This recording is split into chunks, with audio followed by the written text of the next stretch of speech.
누려질 이 큰 축복된 응답이 주 안에 누려질 수 있도록, 그래서 하나님의 계획된 응답이 주 안에 나타나고 누려질 수밖에 없도록, 그러면서 이제 제자로서 살아가는 일에 걸림돌들을 제거하는 치유의 축복을 누리라고 그랬습니다. 전국 세계가 지금 막 떠들썩하죠. 혹시 마이크 안 껐으면 꺼주시기 바랍니다. 떠들썩하죠. 그 사단이 얼마나 현장에서 지금 우상 앞에, 귀신 앞에 제사라는 문화를 가지고 완전히 무너지는 이 시간표 속에 전국 세계가 이루어지고 있습니다. 하나님의 계획 가운데 이루어질 귀한 축복이 주 안에서 누려지고 나타나고 보여줄 수밖에 없도록 예수 그리스도의 은혜가 주 안에서 누려질 줄 믿습니다. 그래서 하나님이 하시고자 하는 일들을 사실적으로 누리고 나타나고 보여질 수밖에 없는 것들이 오늘 예배를 통해서 확인하고 누려질 줄 믿습니다. 우리가 항상 고백하는 게 뭐예요? 주는 그리스도 살아계신 하나님의 아들이시는 거예요. 그 그리스도의 은혜를 풍성히 누리면 되는데 누리지 못하게 하는 걸림돌들이 너무나 많잖아요. 제가 현장에서 복음 전하는데 현장에서 복음 전하다가 만나는 그 잃어버린 양들을 만나면 이렇게 얘기해요. 나는 목회자한테 너무 시험을 많이 받았습니다. 나는 장로님과 권사님에게 시험을 많이 받았습니다. 그래서 저는 교회를 안 다녀요. 장로한테 사기 맞았거든요. 목사가 너무 돈을 강조해요. 너무 힘들어요. 그러는 현장에서 실족하신 분들을 많이 만나게 합니다. 원인이 어디 있을까요? 원인이. 왜 전국이 지금 풍성하게 우상과 저주와 재앙 앞에 그 멸망받는지 모르고 풍성한 멸망 속으로 달려가고 있는데 왜 그럴까요? 도대체? 그리스도 안에는 풍성한 은혜가 있어요. 이거 잘 몰라서 그렇습니다. 오늘요, 성도들이 오늘 이 말씀을 잘 이해해야 돼요. 이거 잘 이해 안 되면 실패합니다. 그리스도 안에서 풍성한 은혜를 누리라. 그 말씀이 이해되면 성공하고요. 이 말씀을 이해 못하면요, 실패하게 됩니다.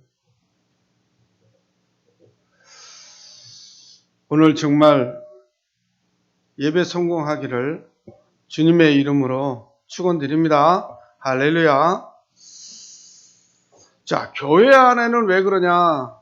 교회 안에는 분명히 경공을 한 불신자들이 참 많아요. 사실 말하면 종교 생활하는 종교인들이 많다. 교회를 나오고 있지만 복음을 받지 않는 종교인들이 많다는 거예요. 복음을 받지 못한 종교인들이 결국 하나님의 은혜를 받지 못하니까 결국 실패할 수밖에 없죠. 사명 없이 열심히 하면요, 어려움이 다가오잖아요. 사명 없이 사랑하면 문제 사건이 벌어지잖아요. 우리는요, 사명 없는 열심자가 굉장히 많기 때문에 사명이 있는 사랑을 해야 됩니다. 사명 없는 사랑은 바리새인들이 하는 거예요. 우리는 사명이 필요한 그 사명 안에 있는 사랑을 해야 돼요. 사명 없는 사랑은 아무 의미가 없습니다. 그 영혼을 살리고 제자화시키고 세계복음을 쓰임받을 수 있는 그 사명이, 그 사랑, 그리스도의 사랑이 증거되고 누려져야 되거든요. 하나님의 은혜가 실질적으로 누려져야 될 줄 믿습니다. 할렐루야.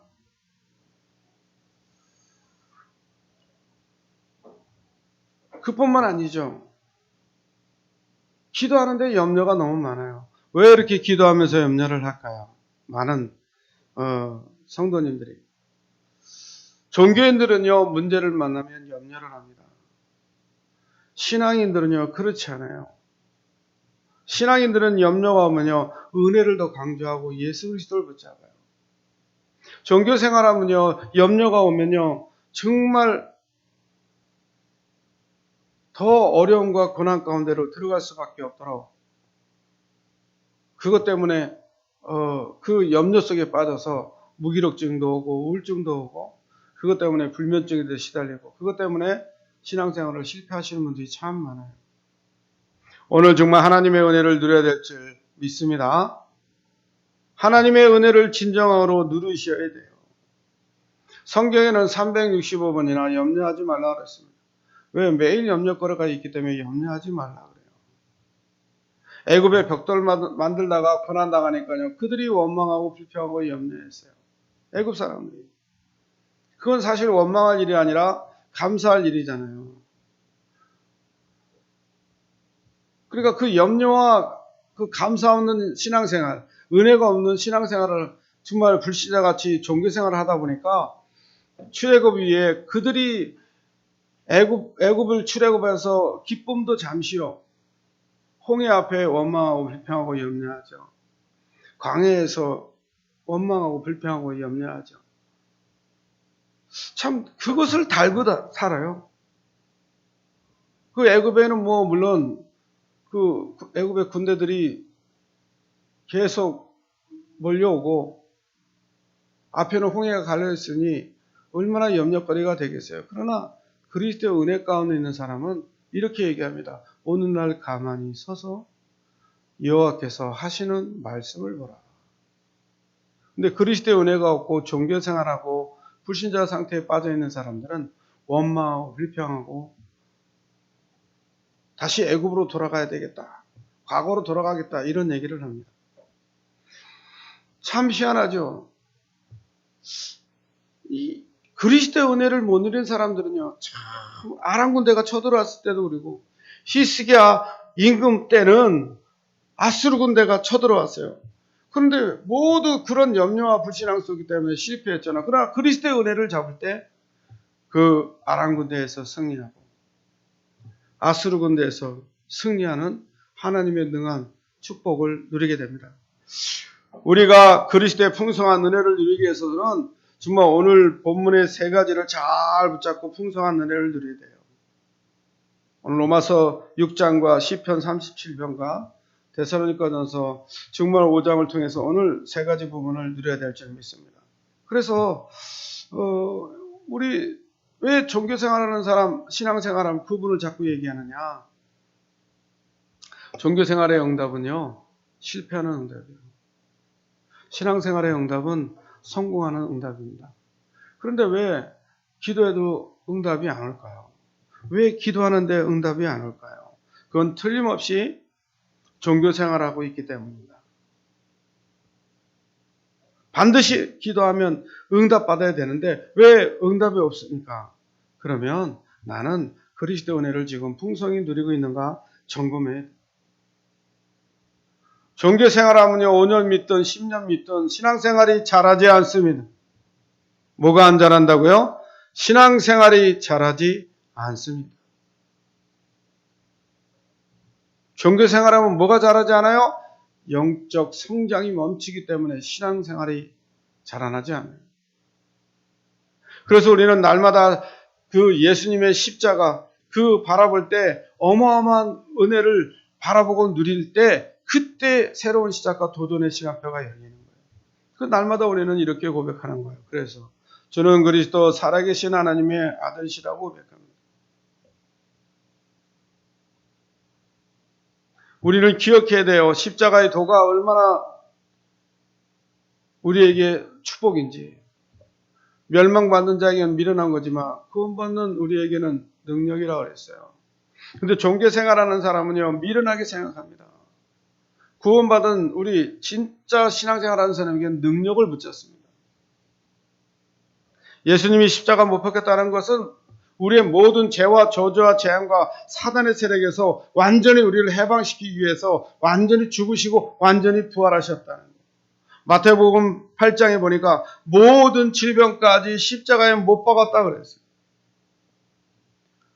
오늘 병들고 가난의 저주와 실패와 고난과 고통 가운데 있고 정말 죽고 싶고 정말 정신적으로 시달리고 있습니까?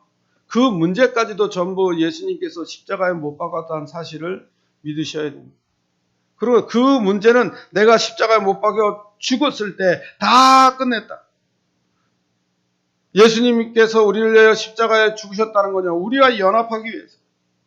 그래서 주님은 부활하셨다는 그 축복의 은혜를 우리가 누리고 있는 겁니다. 그 부활의 축복을 누리고 있는 겁니다.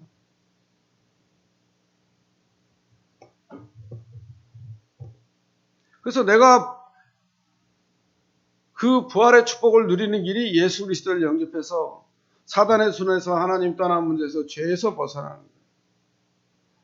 그래서 그분이 부활하셨다는, 예수님이 부활하셨다는 건요, 내가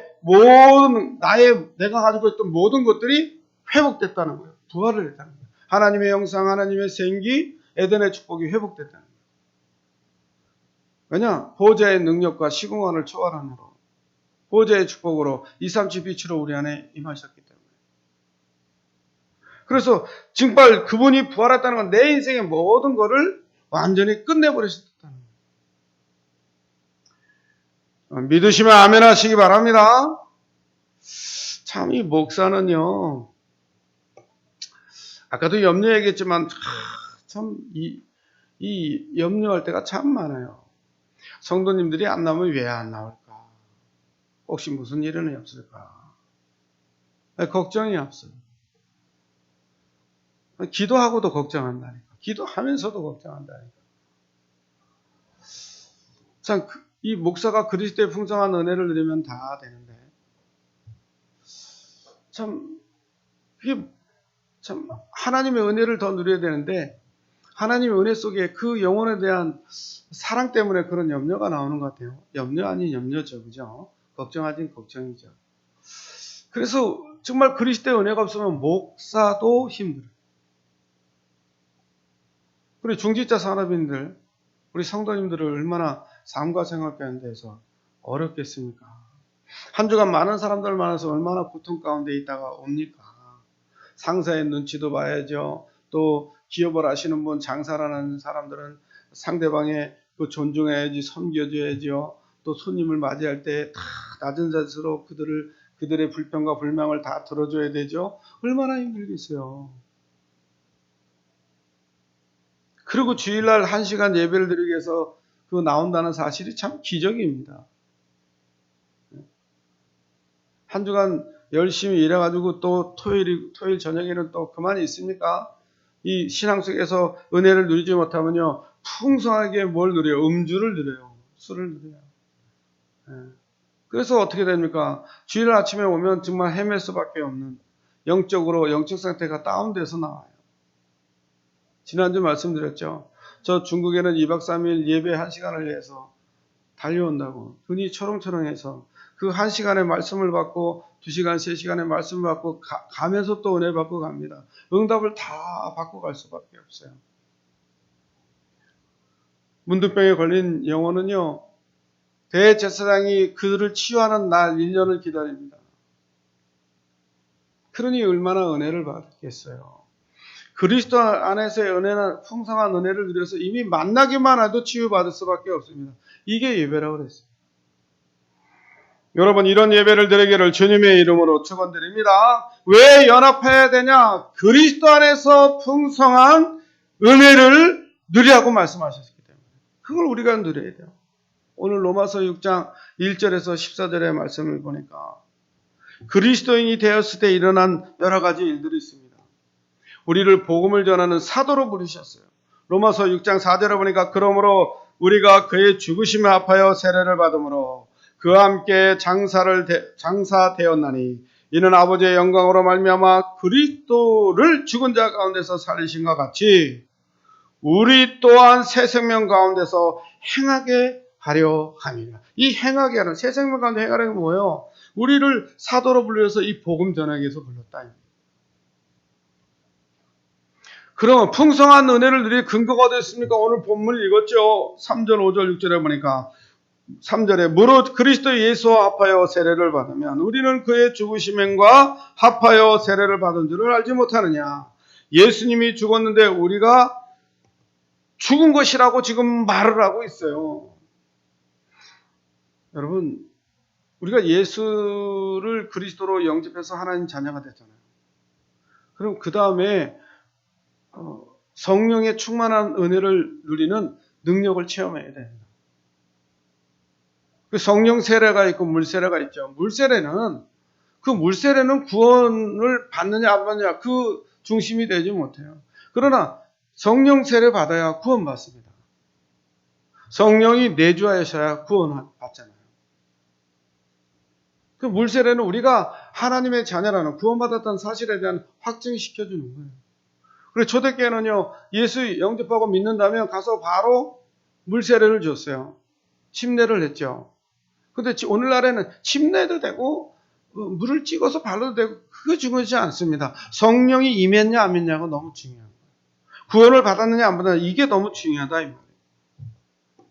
그래서 6장 5절에 보니까 6장 5절에 보니까 만일 우리가 그의 죽으심을 본받아 연합한 자가 되었으면 또한 그의 부활을 본받아 연합하는 자가 되리라. 연합이란 말을 지금 오늘 많이 말씀하시죠. 그리스도 안에서 은혜의 풍성함 속에 은혜를 누리라는 거예요. 네? 다시 말하면 위드 임마누엘 원네스의 축복을 누리라는 거예요. 그래야 237이 임해서 회복시켜 주신 생기, 형상, 그렇죠? 에덴의 축복이 누려지기 때문에. 왜 그렇게 축복을 누려야 됩니까? 나와 교회와 현장을 살려야 되기 때문에. 왜 목회자를 세워줍니까? 목회자와 협력하여 교회를 살리려고. 왜 중직자를 세웁니까? 중직자와 함께 저 세상 현장을 살리려고. 왜 렘너트 합니까? 렘너트를 통해서 미래를 살리고 세상을 살려야 되기 때문에.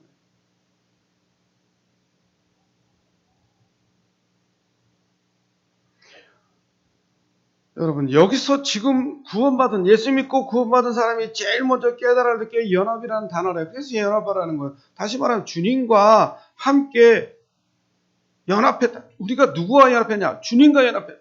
저 불신자들은 누구와 연합하고 삽니까? 사탄 마귀, 더러운 귀신과 연합하여 살아. 그래서 멸망이 뭔지 모릅니다. 십자가의 도가 미련하게 보입니다. 그들의 삶은 미련한 인생이요. 자기가 지금 죽는 줄 모르고 멸망받는 줄 모르고 영적 문제 심각하게 오는 줄 모르고 몇 시간을 달려서 많은 돈을 들여서 제사상 앞에 머리 조아리고 각종 그 지방의 귀신들이 다 모여서 그 가정에 여러 가지 질병도 갖다 주고 여러 가지 문제와 사건도 갖다 주고 실패할 수밖에 없는 조건들을 갖다 주잖아요. 저는 저희 집안이 예수 믿기 전에요. 전에도 말씀드렸지만 매일 모이면요. 언제 모여요? 명절에 꼭 모이잖아요. 그러면 때로는 뭐 20, 30명이 되기도 합니다.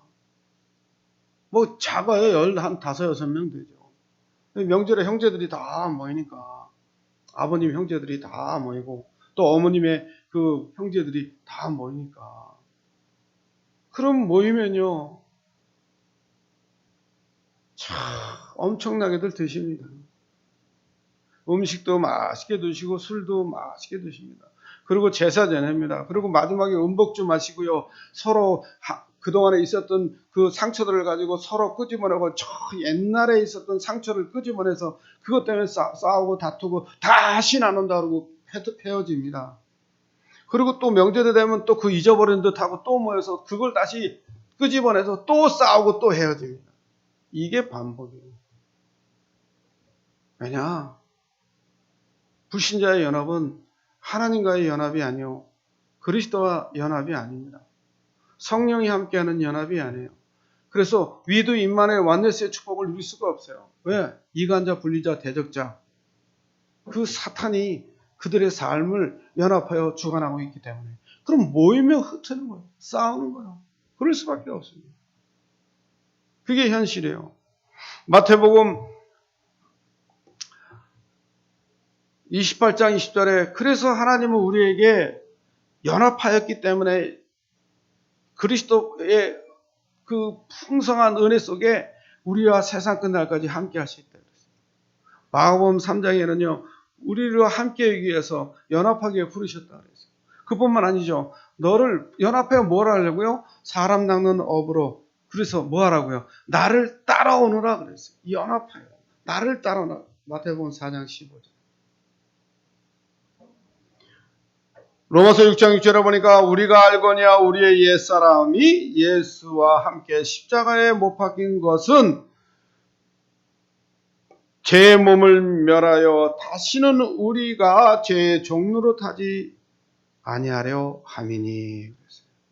여러분, 다 끝난 거예요. 요한복음 19장 30절에 다 이뤘다 말씀하실 때 다 끝난 거예요. 다 끝났습니다. 모든 종노릇에서 해방됐습니다. 그동안의 질병의 종노릇, 정신병의 종노릇, 가난의 저주의 종노릇, 물질과 건세의 종노릇 했다면 그거 다 끝냈어요. 종노릇에서 완전히 벗어나게 하셨어요. 이제는 누구의 종이 됐습니까? 16절에 보니까는 너희는 자신의 종으로 드려 누구에게 순종하든지 그 순종함을 받는 자의 종이 되는 줄을 너희가 알지 못하느냐. 혹은 죄의 종으로 사망에 이르고 혹은 순종의 종으로 의에 이르느니라.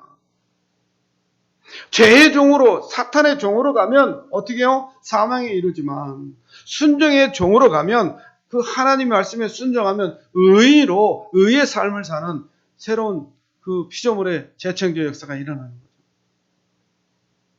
그래서 우리에게는 12절 13절에 보니까 좀 노력이 필요하지 않습니까? 옛사람 즉 인본주의 자아가 한 번에 십자가에 못 박혀 죽었기 때문에 완전히 사라진 거지만 그러나 육신을 가졌기 때문에 영적으로는 완전히 끝냈지만 육신을 가졌기 때문에 영적으로 우리는 영이기 때문에 자꾸 영적인 힘을 얻고 영적 상태를 최고의 상태로 서밋 상태로 가지 않으면 방심하면 그렇게 되어지지 않으면 사단은 우리를 과거로 옛사람으로 완전히 끝났는데 옛것으로 자꾸 끌고 간다니까요. 그래서 바울은요. 나는 날마다 죽노라 그랬어요. 왜 그랬습니까? 자기가요. 두 가지의 삶을 살아. 죄의 종으로, 의의 종으로. 자꾸 육신적으로, 자꾸 영적으로. 그래서 나는 날마다 죽는다 그랬어요. 옛사람을 벗어버리고 새 사람을 입었는데도 우리가 정말 영적 상태를 방심하면 사단이 개입함으로 우리가 과거로 돌아가서 자꾸 땅에 거리는 축복이 최고의 축복으로 착각하고 땅의 것을 향해 달려갑니다. 그 네피림을 향해서 달려가요. 바벨탑을 향해서 달려갑니다. 우리는요, 우리가 노력해야 될 것은 딱 하나요. 그리스도를 올바르고 체험하고 누리고 발견하는 것. 그리스도의 그 은혜 가운데 풍성함을 발견하기 위해서 노력해야 돼요. 그걸 누리기 위해서 노력하셔야 돼요. 우리가 그래서 예배 성공을 노력해야 됩니다. 예배 성공을 위해서 노력해야 됩니다. 그래서 삶의 전부가 전도가 되기 위해서 노력해야 됩니다. 삶의 중심이 그리스도가 되기 위해서 노력하셔야 됩니다. 삶의 우선이 기도가 되기 위해서 노력하셔야 됩니다. 그래서 우리는 날마다 영접운동, 한 주에 1명 말씀운동을 통해서 한 달에 1명 교회할 수밖에 없는 그 방향을 잡고 가면 되어질 수밖에 없는 전부가 모든 것이 중심이 우선이 되어질 수밖에 없는 은혜를 누리게 되어 있습니다. 그래서 너의 지체를 의의 병기로 하나님께 드리라. 그러므로 너희 죄로 너희 죽을 몸에 왕노릇하지 못하게 하여 몸의 사욕을 순종치 말고 뭘 순종하지 말아요? 몸이 따라가게 하는 정욕, 사욕, 타락의 쪽으로 가게 하는 거. 거기에 순종치 말아 이놈. 또한 너희 지체를 불의 병기로 죄에게 드리지 말고. 왜 몸의 지체를 자꾸 죄 속에 드립니까? 사단에게 속아서. 너희 자신을 죽은 자 가운데 다시 살리신 자, 그렇죠? 같이 다시 산 자 같이 하나님께 드리며 너희 지체를 의의 병기로 하나님께 드려라. 여러분, 우리를요 농부로 군사로 불렀다 그랬어요. 여러분을 군사로 불렀어요. 군사로 부른 사람은 부른 자를 기뻐하는 일을 해야 돼요. 그런데 왜 염려합니까? 그리스도 안에 풍성한 은혜를 누리지 못해서 염려합니다. 그래서 오늘 그리스도 안에 그 풍성한 은혜를 체험하지 않으면 지속되지 않아요. 그 두 번째, 그리스도 안에 있는 풍성한 은혜를 체험하라는 거. 이거 안 되면 과거로 돌아가고 염려할 수밖에 없죠. 왜 우리가 은혜를 받았는데 왜 염려합니까? 큰 은혜를 받고도 왜 정말 흔들리는 이유가 왜 그럽니까? 현실을 쳐다보기 때문에. 현실을 보면 흔들리게 돼 있어요. 우리는 좀 반대적으로 생각해야 됩니다. 현실이 아니라 미래를 바라봐야 돼요. 그 미래가 오늘 되도록 미래를 바라보고 가야 돼요. 미래에 주실 하나님의 그 어마어마한 천국의 그 신령한 은혜와 또 미래에 우리를 통해서 세계보험할 그 응답과 우리를 통해서 일어날 정말 중직자들과 정말 렘넌트들이 일어날 미래를 보고 나가는 거예요. 그 미래가 없다면, 그 소망이 없다면 우리는 오늘 정말 영적 상태가 다운되고 오늘 현실을 바라보면서 실패할 수밖에 없는 과거로 돌아갑니다. 과거, 현재, 미래가 다 끝냈는데 과거로 자꾸 돌아갑니다. 그래서 그리스도의 은혜를, 풍성한 은혜를 체험해야 돼요. 시편 37편 1절에서 9절, 구약의 다윗은요 최고의 풍성함을 누렸습니다. 같이 한번 읽어봐야 되는데 1절에 이렇게 얘기했어요. 행악자로 인하여 불평하지 말며 불의 행하는 자를 두게 하지 말며 여호와를 은혜하여 선을 행하고 땅에 거하는 그의 성실로 식물을 삼을지어다. 또 여호와를 기뻐하라. 저가 내 마음의 소원을 이루어 주시리로다. 너의 길을 여호와께 맡기라. 저를 의지하면 저가 이루시고. 맡기지 못하면 저가 이루시지 않는다 이 말 아닙니까?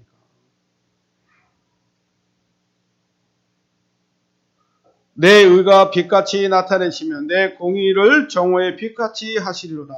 여호와 앞에 잠잠하고 참아 기다리라. 자기의 길이 형통하며 악의 꾀를 이루는 자로 인하여 불평하지 말지어다. 분을 그치고 노를 버리라. 불평하여 말라. 행악을 치우칠 뿐이다. 대저 행악자는 끊어질 것이나 여호와를 기대하는 자는 땅을 차지하리로다. 여러분, 불평하는 사람은요 행악에 치우칠 수밖에 없어요. 그런 사람은요 끊어집니다. 하나님의 축복에서 끊어집니다. 그러나 정말 여호와를 기대하는 자는 뭘 차지한다고요? 땅을 차지한다.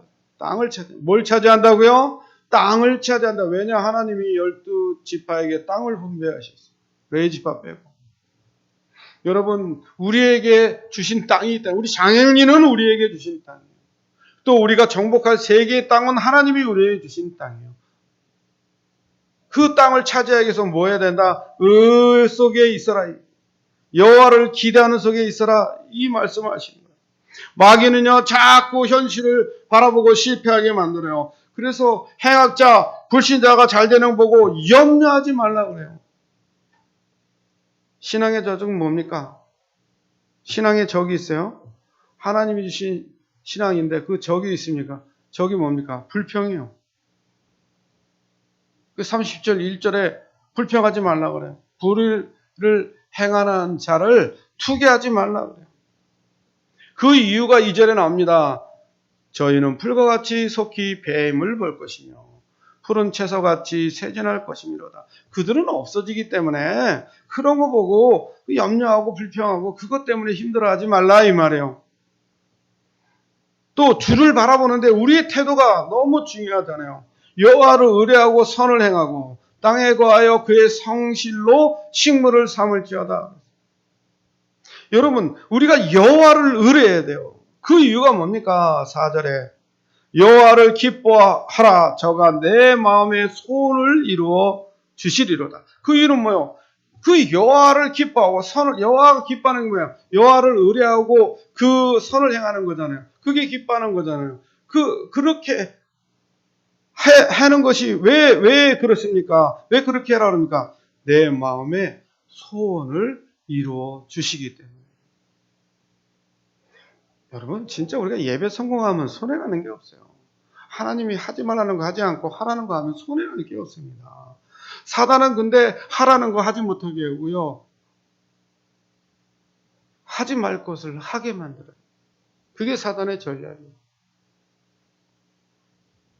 장례를 이렇게 말씀했었어요. 37장 5절에 시편 37장 5절에 너희 길을 여호와께 맡기라. 저를 의지하면 저가 이루시고. 왜 이루십니까? 6절에 내 의를 빛같이 나타내시며 내 공의를 정오의 빛같이 하시리로다.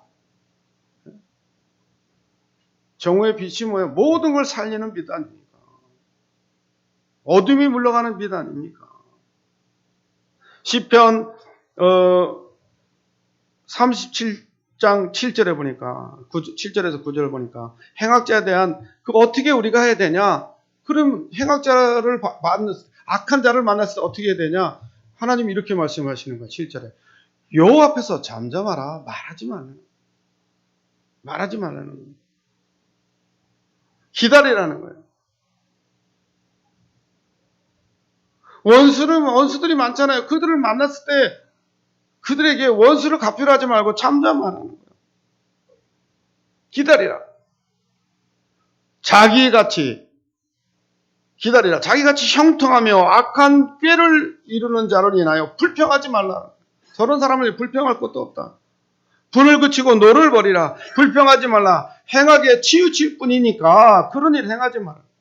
왜 그러냐? 그 답이 나옵니다. 9절에. 대저 행악자는 뭐한다? 끊어질 것이요. 여호와를 기대하는 자는 땅을 차지한다고 아까 말씀드렸습니다. 10절에 잠시 후에 악인은 없어지리니 내가 그것을 자세히 살필지라도 없으리로다. 아무리 자세히 살펴도 그 행악자들이 다 없어졌다 이 말이에요. 제가 무당 현장을 가서 복음을 전하고요. 그 무당에게 얘기를 하고 계속 가서 전도하니까 그들이 돌아오거나 아니면 다 무당들이 얼른 없어지더라고요. 악한 자들이. 어느 날 현장에 갔는데 무당된 지 3개월 됐대. 그리고 제가 개원동에 교회가 있을 때 우리 교회 옆으로 무당이 이사를 왔어요. 참 겁도 없지 이사가 온 거죠. 가봤더니 무당된 지 3개월 됐다 그랬더니. 그래서 제가 이렇게 했어요. 저는 무당된 지 이제 무속인 된 지 3개월 되셨어요. 아유 신빙이네. 세상 말로 영빨이 세겠네요. 막 좋아서 웃더라고요. 저는 무당 사역을 20년 했습니다. 내가 더 선배입니다. 무속인들이 처음에 시작은 좀 같지만 나중에 말로는요 형편없더라고요.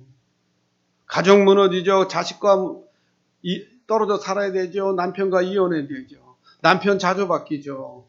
그 후대들이 막 질병에 시달리죠. 하는 일마다 다 망하죠. 정신병에 시달리죠. 결국 대물림에서 무당되죠. 그게 됩니다.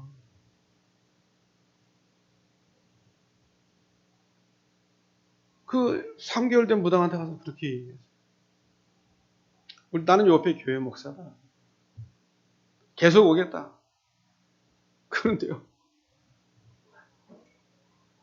한 달도 안 됐는데 없어져 버렸어, 무당집. 보니까 안 되겠거든. 도망간 거죠. 참 구원받으면 너무 좋은데 도망가 버렸어. 행악자들은요. 여호와를 대적하는 자이기 때문에 산산이 부서지지라 그랬어요. 산산이. 여러분 행악자들 보고 여러분이 불평하고 원망하고 두려워할 거 없습니다. 그냥 잠잠하라 그랬어요. 기다리라 그랬어요. 왜 기다리라 그랬습니까? 여호와를 기대하고 땅을 차지하는 축복이 오기 때문에 그리고 그 행악자들이 완전히 우리 눈앞에 완전히 사라지기 때문에 걱정하지 말아요. 다윗은요 엄청난 축복을 누리지 않았습니까? 다윗의 삶을 보면요 이 다윗이 오늘 시편 고백 아닙니까? 다윗이 이 시편 30시편 고백은요 자기의 삶을 그렇게 살았던 것을 고백한 거예요. 그런 일들을 체험한 거예요. 사무엘상 16장 23절에 보니까 성령 여호와 신의 감동자의 기름 부어서 23절에 보니까 사울에 들린 악신을 쫓아냅니다. 시편 78편에 보니까 그 어릴 때 벌써 하나님의 은혜를 받으니까요. 그 사무엘상 17장 1절에서 40절에 보니까 골리앗을 완전히 꺾어버리는 능력이 나타나요. 행악자들을 완전히 없애버리는 거 있죠. 그뿐만이 아닙니다. 시편 23편에 보니까 어떤 어려움이 왔을 때도 그는 잠잠했어요. 여호와는 나의 목자 신이 이랬거든요. 내 모든 인생을 책임지신다. 그런 고백 속에 살았어요. 역대상 29장에 보니까 그가요, 잘 아시잖아요, 여러분이. 하나님의 소원을 이뤘어요. 그 성전 건축을 위해서, 언약궤를 섬기기 위해서 모든 걸 투자해서 하나님께 영광 돌린다는 거. 이 신앙생활의 가장 원수가 누군지 아세요? 자기 자신이요. 행악자를 바라보고 불평하고 하나님 앞에 은혜 못 받으니까 불평불만하고 원망하고 두렵고 불안하고 초조하고 자기 자신이요. 사단은 그걸 너무나 잘 알기 때문에 그거를 공격해서 우리를 넘어뜨리고 쓰러뜨립니다. 그래서 가장 싸워야 될 영적 싸움이 그리스도의 은혜를 풍성히 못 누리게 하는 자신과 싸워야 돼요. 오늘 승리하기를 주님의 이름으로 축원드립니다. 정말요. 전국이 우상 앞에 지금 귀신 앞에 멸망하는 것도 모르고 그냥 그 앞에 나아가 지금 고통과 고난 가운데 돈 들여서 망하는 길로 가고 있지 않습니까? 여러분 오늘 진짜 하나님 앞에 감사하시기 바랍니다. 그런 저주와 재앙을 물려주시지 않은 부모가 있다면 감사하시기 바랍니다. 우리 어머니 아버지가 그렇게 우상숭배에 극심하고 뱀도 섬겼던 제주도 출신의 어머니와 그 일본의 800만 우상을 뒤엎고 태어나신 우리 아버지 사이에서 저희들이 태어났어요. 그렇게 우상숭배, 귀신숭배, 정말 제사의 그 고통 가운데 있던 그 부모들이 예수 믿고요, 우리에게 영적인 대물림을 제사라는 그 후손이 망하는 그 문제를 물려주지 않고 우리에게 복음을 물려줬어요. 얼마나 감사한지 모릅니다. 만약에 지금 내가 이렇게 하나님의 말씀을 은혜를 듣고 목사가 돼서 여러분에게 설교하지 아니하고 내가 지금 더 돈을 벌고 먹고 마시고 즐기기 위해서 물질과 성공 앞에 달려가면서 지금도 떡 벌어지게 많은 걸 채워놓고 제사 앞에 있었다면 저는 얼마나 불쌍한 인생입니다. 저희 할머니가 치매에 오셔가지고 고통 중에 있었어요. 나중에는 소천하셨는데요. 먹지 못해서 소천하는 거죠. 왜? 치매 오니까 고통과 고난 가운데 있고 옛날이기 때문에 요양병원이 있으니까 제대로 된 그런 시설이 있었습니까? 그런데요. 돌아가시고 나니까요. 산의 진미를 정말 차리더라고요. 돼지도요. 그 돼지도 그 똥돼지라고 그러죠. 흑돼지 얼마나 맛있습니까? 그 돼지도 서너 마리 잡고요. 바다에 해물, 문어, 또 횟감이 막 다 올라오고 제주도 엄청나게 잔치를 벌여요. 3일장도 아닙니다.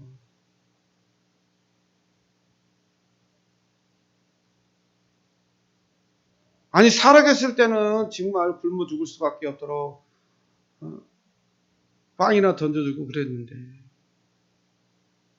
돌아가시고 나서 그냥 훔쳐먹었죠. 그게 불신자가 드리는 제사예요. 그리고 배옷 입고요. 이 나무 길이 갖고 싸우더라니까. 내가 더 큰 거 나무를 붙잡고 있어야 되는데 왜 당신이 나보다 더 큰 거 잡고 있냐 이 말이에요. 그렇게 싸우더라고요. 이 배옷도 이게 다 복이야 그들에게는. 그걸 잘 복이요. 나무가 이게 지금 모세의 지팡이도 아닌데 장자의 축복도 아닌데 이 지팡이 갖고 싸우더라니까요. 얼마나 안타깝고 어려운지. 그들의 제사는요. 그 죽은 후에 드리는 효도라고 생각합니다. 아버지 어머니가 죽어서 온다고 생각합니다. 그러나 누가복음 16장 19절 31절엔 죽은 후에 심판이 있고 심판 후에는요. 천국에서 지옥도 지옥에서 천국도 갈 수 없고 이 땅에 올 수 없다 그랬어요. 죽으면 심판만 기다리고 천국 지옥 가는 문제만 기다립니다. 대저 이방인의 제사는 귀신과 교제하는 거라고 했어요. 그러니요 다윗이요 복음 안에서 하나님 앞에 행악자들 앞에 잠잠하며 하나님 앞에 영광을 돌리며 여호와는 나의 목자라고 말씀하시니 얼마나 하나님의 은혜와 축복 속에 그리스도의 풍성함을 누리겠어요. 구약의 최고의 축복받은 사람. 신약의 최고의 그리스도의 풍성한 은혜를 누린 분이 누굽니까? 바울입니다. 그리스도 안에서 항상 행하라고. 다시 말하면 풍성한 은혜를 지속하는 삶을 살아가요. 데살로니가 5장 12절로 22절의 말씀이에요. 우리 기독신자 중심이 항상 힘써야 될 게 있습니다. 바울이 누린 거에 힘써야 돼요. 12절 13절에 보니까 화목하고 사랑하고 존경하라. 그리스도는 성도는 그리스도의 머리로 한 그리스도가 그 머리시잖아요. 한 몸이고 한 지체라 그래. 서로 사랑하라. 전에 어느 장로님이 하도 불평불만 하시길래 옆에 있던 목사님이 이렇게 얘기했어요. 형제하고 화목하고 나서 얘기해라. 이 말하든 저 말하든. 하나님 앞에 기도해서 응답받고 싶습니까? 네, 사랑하고 베풀고 화목하시기 바랍니다. 그럼 하나님으로 다 되게 돼 있어요. 데살로니가서 12장 12절 13절에 이렇게 말한 거예요. 그래서 말씀하신 거예요. 형제들아 우리가 너희에게 구하노니 너희 가운데서 수고하고 주 안에서 너희를 다스리며 권하는 자들을 너희가 알고 저의 역사로 말미암아 사랑 안에서 가장 귀히 여기며 너희끼리 뭐하라? 화목하라. 그리스도 안에서 화목하라는 거예요.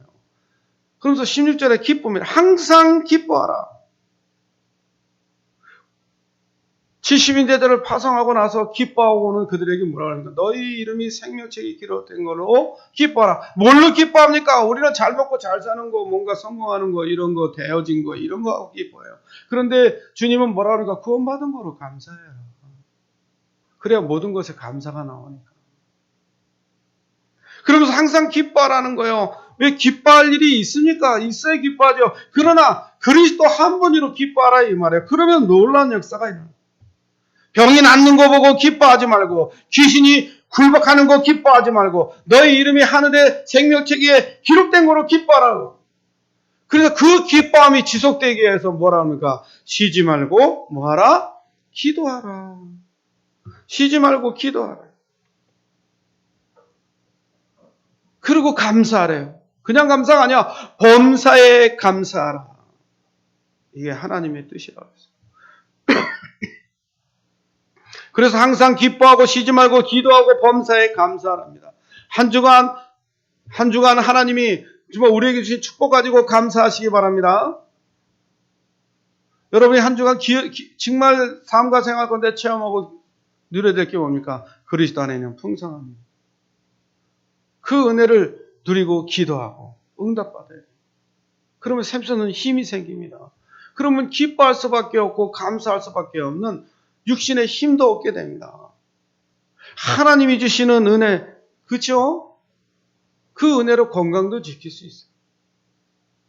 한 주간 정말 감사하기를 바랍니다. 사도 바울은 정말 몰라서 기뻐하고 범사에 감사라고 그랬습니까? 그게 아니죠. 이는 너희를 향하신 하나님의 뜻이기 때문에 바울이 기뻐하고 감사할 일이 있었겠어요? 아니 맨날 돌에 맞아 죽고 퇴장 맞고 광주일에 달려서 도망하고 그를 죽이려고 깡패가 동원되고 감옥에 갇히고 기뻐할 일이 아니잖아요. 그러나 그는 항상 기뻐해서 왜? 하나님의 뜻이 기뻐하고 감사하는 거라고 했기 때문에. 이거는 무조건이요. 조건 없이 무조건 감사하라 이놈이. 어떤 상황에도 감사하고 기뻐하고 기도하라. 쉬지 말고. 왜? 하나님의 뜻이기 때문에. 이건 조건을 하고는 이래서 감사하고 저래서 기뻐하고 이래서 기도하고 아니라 그냥 되어지는 축복 속에 하나님의 뜻이기 때문에. 그래서 바울은요, 그리스도께 잡힌 바 된 그것을 잡으라고 간다는 거예요. 그걸 위해 기뻐하고 그거에 감사하고 그걸 위해서 기도하고 정말 영혼 살리고 제자 키우고 세계만한 일에 그리스도의 풍성한 은혜를 다 누리기 위해서 나가는 거예요. 그런데 많은 신자들이 이 그리스도 안에 있는 풍성한 은혜를 다 놓치고 하나님은요, 우리의 안고 서는 것을 알고 저 바다 끝으로 가도 다 안다고 말씀하셨어요. 그러니까 하나님 앞에 쓰임받는 종들은요, 공통적으로 중심이 어디에 있는가 하면 하나님께로 가 있어요. 중심이 하나님께로. 성도들이 다 그랬어요. 중심이 하나님께로 가 있어요. 그러니까 항상 기뻐하고 쉬지 말고 기도하고 범사에 감사할 수밖에 없는 하나님의 향하신 그 뜻이라는 하나님을 향해 있었다. 중심이. 할렐루야. 말씀 붙잡고 기도하다가 성령인도 받기 바랍니다. 그리스도의 은혜를 풍성히 누리기 바랍니다. 그러면서 19절에 성령을 소멸치 말라. 예언을 멸시치 말라. 하나님 말씀하신 거 하나님을 향한 뜻을 멸시치 마세요. 성령을 악한 자에 빠져서 악한 행실 속에 기뻐하지 않고 쉬지 말고 기도하지도 않고 감사하지도 못하는 그런 성령의 소멸한 인생을 살지 말아요. 성도는 항상 무엇을 생각하며 살아야 되나? 결론적으로 모든 문제는요, 하나님께로부터 출발해야 돼요. 모든 문제가 있다. 그럼 하나님의 뜻이 어디 있는가? 하나님이 무엇을 원하시는가? 하나님의 계획은 무엇이? 이 하나님께로부터 출발해야 돼요. 하나님이 나를 향한 설계도가 있지 않습니까? 이 말씀은요, 문제는 하나님이 다 알고 계시니까 걱정하지 말라는 거예요. 거기에 답이 나오게 돼 있어요. 그래서 어떤 일이 있어도 하나님께로부터 모든 문제는 하나님께로부터 출발해야 돼. 내 생각과 사고가. 그렇기 때문에 하나님의 뜻을 발견해야 돼. 왜? 하나님을 향하신 뜻이기 때문에. 선하고 풍성한 계획이 하나님의 뜻이에요. 그래서 감사해야 됩니다. 어떠한 놀라운 일이 일어나든 하나님의 놀라운 계획을 알면 감사하는 믿음이 생기잖아요. 감사하는 거예요. 그리고 그 계획을 붙잡고 기도하면 응답이 오기 때문에 기쁨이 넘치잖아요. 그래서 기뻐하라는 거예요. 그래서 성령, 말씀, 그 예언이죠. 그 인도를 잘 받아야 멸시치 말고.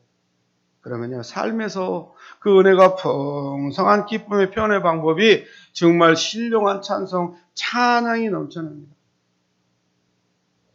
그 성경에 보면 제일 고생 많이 한 전도자가 바울 아닙니까? 바울은요, 어느 상황에서도요, 찬양과 기도를 끊치지 않았어요.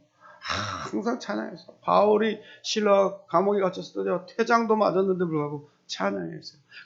감사합니다. 그렇죠. 기도합니다. 왜? 하나님을 향하신 뜻이기 때문에. 그랬더니 놀라운 역사가 일어나기 시작했어요. 그래서 바울이 제일 많이 사용한 말씀이 기쁨이요, 찬송이요, 감사였어요. 오늘 왜 우리는 감사하고 쉬지 말고 기도하고 범사에 정말 하나님 앞에 그 뜻을 향하신 그리스도의 풍성한 은혜를 누려야 됩니까? 하나님이 우리를 가문 살리고 후대 살리고 교회 살리고 업을 살리며 이 장리 원주 세계 살리는 플랫폼으로 파수망대로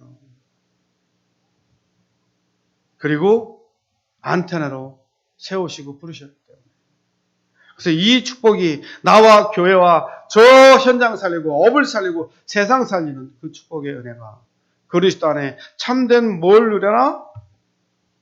풍성한 은혜를 누리라. 그걸 체험하고 그거 지속적으로 누릴 수 있는 그 은혜 가운데 강한 그 응답을 사실적으로 누려야 될 줄 믿습니다. 이 축복을 누리기를 주님의 이름으로 축원드립니다.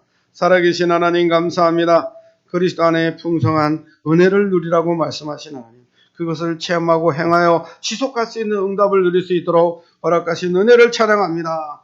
하나님 앞에 기뻐하며 하나님 앞에 예배할 수 있는 축복 주신 하나님. 저주와 재앙에서 벗어나 사단의 손에 벗어나 저 제사와 우상과 종교 생활에서 벗어나 그리스도 안에 참된 축복을 누릴 수밖에 없는 그 응답을 주신 하나님께 영광 돌려오니 하나님 영광을 받으시고 흑암저주 꺾어 주시옵소서. 가문 살리는 기회가 되고 지역 살리는 기회가 되는 명절 되도록 축복해 주시옵소서. 우리 구주 예수 그리스도의 이름으로 감사하며 기도하옵나이다. 아멘.